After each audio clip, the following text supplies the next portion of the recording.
How's it going, guys? Just wanted to film a quick Q&A. It was a few questions that you guys had, or a few comments that I wanted to elaborate on, I guess.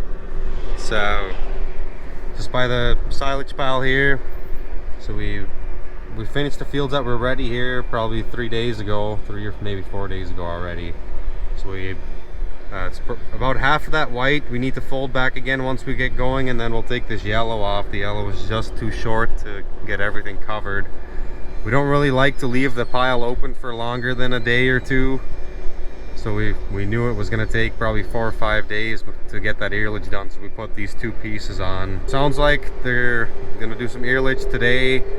They might get that field wrapped up tomorrow. Tomorrow's Monday, so we're going to take this plastic off tomorrow evening. And then Tuesday, hopefully, we can start piling on this again. We don't have much room left, but it's just 150 acres left of corn silage. So I'm hoping we can get it all pushed up here. We'll probably end up closing this pile and then give it 4 to 6 weeks and feed a little bit off this north side so that they can have more space with the trucks to back into our bays over there. We've done that before in the past, but by the looks of it, I think we're going to be too close to the commodity building for the trucks to easily get backed into there. So there was a few questions. One of them was about using bales as sides for this pile. And we've never done it before on the silage, but we've done it before on a beet pulp pile. And we went only 2 bales high with our wrap bales, and then we put plastic on the inside and folded it over the top, kind of like you would on an actual bunker. That works, but we found out even with just 2 bales high on that beet pulp pile, if you get too close to the sides with packing, you just push the bales out. So I'd imagine it would be the same on silage, or you'd have to make a really wide wall. And I like the drive over pile, especially for silage. It's a little bit safer, and it's easy for 2 tractors to go around in circles, I guess, and follow each other. Never really considered that on silage. I don't think we ever would. It would be nice to make some bunkers, actual concrete bunkers for the earlage.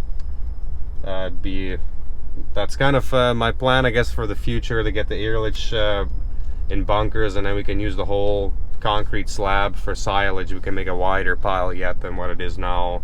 The other question was that I wanted to talk about or show you guys was someone asked about piling on dirt. So we've got one pile of silage on dirt out here, and then there's the sorghum piles are on dirt, and we have to put the last quarter of earlage on our clay here, also on, it's not on concrete. And that's not ideal. I'd rather not do that, but we don't have enough concrete. Seems like we never have enough concrete, but I can show you guys here quick where we're feeding out of now. It's on the dirt, and it works fine if it's dry. It's still not as good as concrete, obviously, but it becomes a challenge if it's wet. So I'm just pulling up to this pile here. So this pile is on dirt. I'll jump out here. So this pile is on dirt, and our guys are pretty good operators. If you're a good operator, you won't pick up as much dirt, but you're bound to pick up some all the time. And even when we're piling these piles, there's bound to be some dirt that gets pushed up into the pile with the silage and with the sorghum. So it's, not ideal. When it's dry, it's okay, still not good. But when it gets wet, if we end up with a lot of rain or just wet conditions, it's far from ideal, because you end up with a lot of waste, because we don't want to feed any dirt at all. And if it's muddy, then you end up just scooping above the mud, above the wet stuff, and then whatever is left we spread out over the field. But my plan is to try to feed this pile up over the winter, so that we don't have to deal with this in the spring and next year, and then we can feed silage off of the concrete again. I think it'll be close. We have about 6-7 months worth of silage in this pile, so that gets us to April-ish. So we'll be right there, I guess, when spring comes. So hopefully we can have it finished, or at least be close by the time the ground starts thawing out. The other question, and I've been asked this before, and maybe last year or during the sorghum harvest, if we own all of this equipment that's running during silage season and we don't. That's all from a custom harvesting crew. And then one of our neighbors, Bobby Joe, he packs our silage. He's been doing that for, well, since we started here, I guess 13-14 years he's been doing that for us. And the other packing tractor was lined up by the custom chopping crew. But it's all the trucks, all the choppers, those are all from custom crews. We don't own any of that equipment ourselves. We've thought about doing it ourselves, getting our own equipment, but it's a really big commitment. It's only a couple weeks, but during that couple weeks, you need a lot of manpower, you need a lot of equipment, and you need good equipment because you don't want to be sitting around trying to fix an old chopper or old tractors or trucks. So we could probably save some money by doing it, but I don't know if we want to deal with all the extra headaches.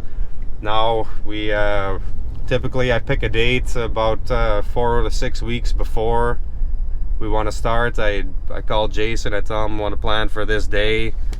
If we need to move it up a little or push it back a little, he usually works with us if we need to do that. He lines up all the people, he lines up all the equipment, we get it done, and then that's it for the year. We don't have to worry about it. So I like that aspect of it, and they do a good job, so that's worth something to us also.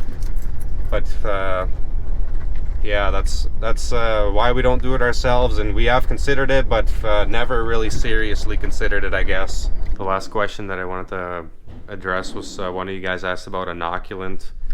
So these are the two that we use, Silosolv MC and Silosolv FC. They're from Chris Hansen. I don't know if they're any better than any other inoculant.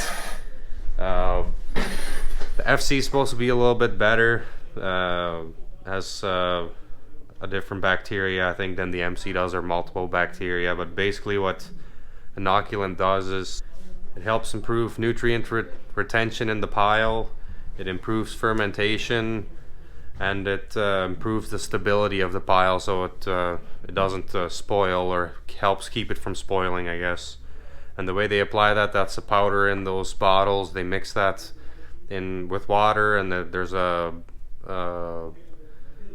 tank on the choppers, and that puts a little bit on the silage as it's going through the spout, I guess, so that everything has a little bit on it, and then it's in the pile and helps do those things, I guess. Improve nutrient retention, improve fermentation, and help stabilize the silage. So in theory we have less loss from the fermentation process. If it really works, I don't know. If you ask my dad, it doesn't work, but I think it does do something. Hopefully at least pays for itself, because it's pretty expensive stuff. And we've used it, we always use it on the earlage, and the last few years we've used it on all of our silage. Those were the only questions that I wanted to address. Appreciate you guys watching, and hopefully we'll see you in the next one.